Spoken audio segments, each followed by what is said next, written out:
అరే పోరాన్లు సల్ల ఉండని మనం ఇంట్లో పని చెప్తే ఒక పని అన్నారు. అదే దోస్తు ఫోన్ చేయని పన్నో లేచి బండి తీసుకొని ఉరుకుతాడు. నిన్న నుంచి తలిగిన మా తమ్ముడికి అరే లెవ్వురాగి ఫిల్టర్ నీళ్ళు అయిపోయినాయి తీసుకురారా అని అన్న. తేనెను లేడు ఇలా పొద్దుగల 5 గొట్టంగా ఫోన్ చేసిండు అలా దోస్తు అంత మసుకుని ఏం పని ఉంటుంది అడికి బండి తీసుకొని ఉరికిండు. నేను ఫోన్ చేసిన ఏడున్నవరా అని అంటే ఇగో మా దోస్తు లవ్ మ్యారేజ్ చేసుకుంటుండక్క ఓళ్ళకి ఎప్పకు నేను వచ్చిన అని అంటుంది. చూసిన ఆ లగ్గం చేసుకునేటి పోరాడు నల్లి ఉంటుండే ఏం తెలనట్టే ఉంటుండే. మనోళ్ళు ఏమన్నా తక్కన ఆ లవ్ మ్యారేజ్ చేసుకుంటుండట్రా అనగానే ఒకళ్ళు ఫోన్లు చేసుకుంటారు పోతారు. ఇళ్ళల్లో పత్త తెలియదు.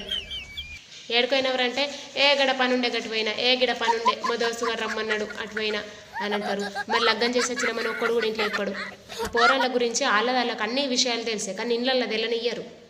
ఈడు కూడా ఎంత హుషారున్నాడు మా తమ్ముడు. అక్క మరి మా దోస్తు లగ్గం చేసుకుంటుండే అని చెప్తే నేను ఓడి బియ్యం కొండపోకపోతుంటున్నా ఒక 5గురిని తోలుకొని పోకపోతుంటున్నా.